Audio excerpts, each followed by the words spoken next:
Welcome back, everybody. Just an update for the 8. It did spark quite a bit of interest at the Plymouth Motor Show yesterday at Statiscombe. Car ran fine. I had to clean up the plugs yesterday just to get it to start properly, and they were looking as if they needed a bit of a clean. And yeah, so anyway, one other issue I did have, which I didn't really talk about, was the fuel sender unit. Now, when this fuel gauge was quite high, the fuel light came on. You can see it's on at the moment, but it comes on even when the tank's full. Now, I checked the wiring on the delay unit, and it was connected wrong when I showed you in the video, because it didn't store in my memory what the actual connection position should be. And when I verified with my TR7, the two green wires were transposed with the, I think it's green and orange, but anyway, don't quote me on that, but they were connected wrong. They are corrected right now, but the fuel line is still coming on. I mean, yeah, believe me, I mean, it's a bit low on fuel at the moment, but when she was 3/4 and the needle would go up, after 5 seconds the fuel light would come on, so the delay unit was activating. It was almost as if the delay unit was wired wrong. It was, and now it's correct. It's the fuel light still coming on. So my next port of call is to go under the fuel gauge and have a look and see if the connections on that are wired incorrectly. So that's what I'm going to be looking at now. So I need to get under the car, and I've jacked the back up, so I'm going to take a look, and I'll get back and let you know of my findings. So here I am under the car, looking at the fuel tank and the sender unit. I've swapped these two wires over. The connection's good, and that's obviously ground, so it would be these two that needed to be swapped, I believe. So I've just swapped those cables. I'm not sure if that's coming out okay. I'm just going to try and check the video. Yeah, so I've swapped those two wires over. And incidentally, whilst I was under here, I was looking for the breather for the rear axle, and I can't find one on it. That's a bit disconcerting, but I'll cross that bridge when I get to it. It's a voyage of discovery, this car, I must admit. But there you go. I suppose when you know the sevens, you know the sevens. But so from there, let's get the lamp out. I don't want to leave it under there because I'll only forget that it's here. So I'm going to come back out again, and I'll take a look at the gauge. So as you can see here, the fuel light has now gone out, but the fuel gauge is reading a lot higher now. That's simply because the rear of the car is on an incline. So I'm wondering if that is, why would that show more fuel now? Because the fuel's coming down, whereas before she was looking empty. So I'm wondering if this is correct. So that if I drop the rear of the car, will that gauge go up or down?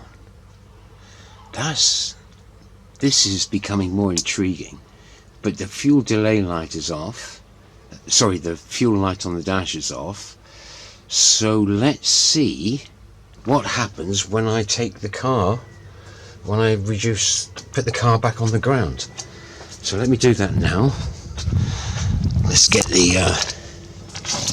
let me just get the thingy out. I've just got this here for belts and braces. Let's get the fuel stand out of the way. Let's drop the car. I've got it chocked at the front anyway, so there's no danger of it going forward. Let's we'll let that settle. Let's take a look and see what happens to that fuel gauge. Oh, that's very interesting. She's not dropping at all.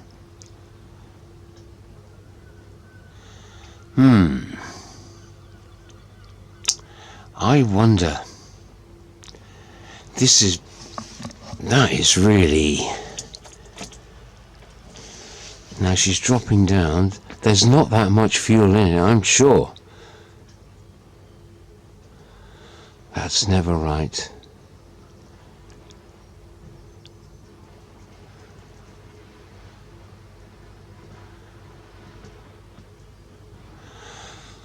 So that's gone in the right direction. So that would say to me, when I've looked at this fuel gauge on the 7 before, so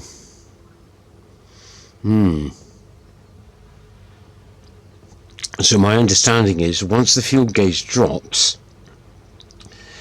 the resistance on the potentiometer on the sender unit will actually become short, which sends out the 12 volts to the delay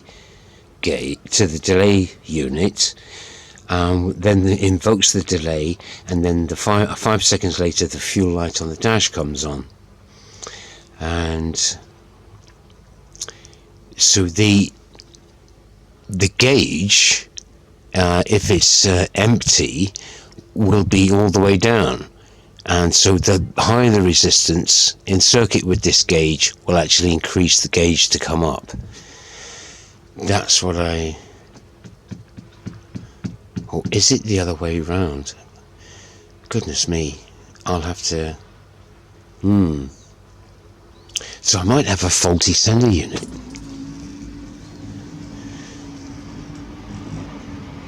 There's definitely not that much fuel in there, but it has to be right now. I have to trust that that's correct, because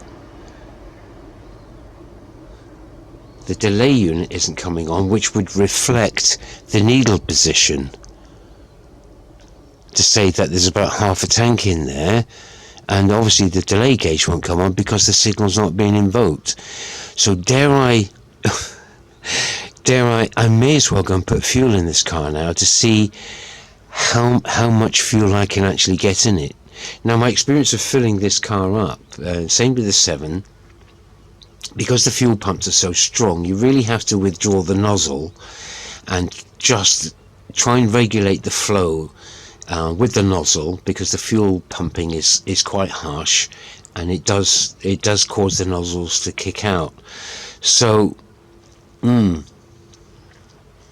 might try and fuel this car up and see where we are, because I can't believe that the fuel had dropped so quickly on that 50 miles, which is on the tripometer there, for want of a better word. So yeah, I'll keep you posted about this, because this is quite intriguing. Because the fuel gauge did seem to work normally when she was connected around the other way.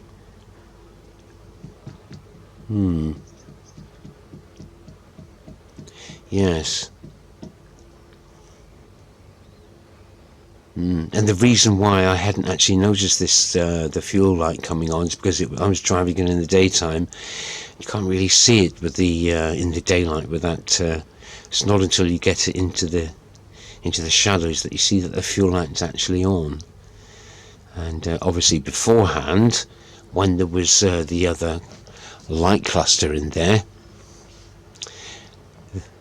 was no bulb in for the fuel light anyway, and with the delay unit being connected up the wrong way. But I think the next thing to do is to just get it down the road, fill up as much as I can, and take it from there. But the only problem is I won't be able to take the sender unit out because the tank will be full of fuel. So it might be an ongoing saga with this one. I could go underneath the car and measure the resistance of those two connections, and see what it reads. But I mean, this is telling me what it's reading, because the gauge is 50%, so it's thereabouts. It's 50% in its travel, whether it's up or down. Anyway, more to report at some other point, I'm sure. Okay, bye for now. I just want to explain where I am with this TR7 V8 fuel gauge sender and why the light is on all the time, irrespective of the position of the fuel sender fuel gauge. So we're looking at items 99 here, which according to the list for the UK and Europe car is the low fuel delay unit. And as you can see here, there's the sender unit on 98. So we've got the GO, green and orange, which is coming out onto one side of the relay coil for the delay unit, and the other side green is going to ground, which is coming down to here. It's a green. It's going off to the hazard switch as well, and the light green and red is coming off of that, and it's for the light unit, which is 107. And it has nothing to do with the fuel gauge. It's simply, when I say the fuel gauge on the car, so that's not in circuit. So we are dealing with this sender unit here. Now the only problem is with that, it doesn't tell you what orientation this is with respect to the fuel line coming out. So if I show you what I have at the moment, so this is the TR8. So we've got the green and orange on the right hand side. This is the top of the car fuel tank here. This is the sender unit on the fuel tank. So we've got the two grounds, the green and black, and the green and orange. So if I go to the TR7, let me see if I can go back to the TR7. Is it that way? Yes, here's the TR7 fuel line coming out, green and black, green and orange, and the two blacks. So they're identical now. And go back to the diagram. Now what's happening? What's happening now is that the fuel sender light, fuel load light is coming on after a delay. When you first switch the ignition on, irrespective of what the fuel gauge is reading on the dash. So I thought maybe because this thing had an older coupe dash in, there may have been some variance in that, but it's not. The green and black cable going into the connector is exactly the same, and the green and black actually is the other side of the fuel gauge. So the fuel gauge is here, which is on 109. So we've got black and this green and black wire here, and it's showing you it's terminating. There's two terminations there coming from the sender unit straight to the gauge. So the gauge is reading the difference between the green and black and the green and, well, it's obviously reading the difference between this, so the resistance between these two here. Well, you're not giving the orientation of this. Now, with this lamp, which is 107 coming on, which is the light green and red, this is showing you that it's already closed. This is the operating position. So technically, if there was enough fuel in the tank with the resistance reading between black and green and orange, then this would never come on. So for the how can I say, how can this light come on? So for this light to come on, I have to get this closed, which means I've got energization on this coil. Now, whether this is an actual coil or whether it's a bimetal strip, which is taking a while to heat up depending on the current flow coming from here and hence resistance between the supply and the ground. But irrespective of the amount of fuel, the sender unit is energizing this delay unit to bring this light on. So it's grounding this light out. So with all the connections correct, The only way I can get that light to turn off is by disconnecting the green and orange. So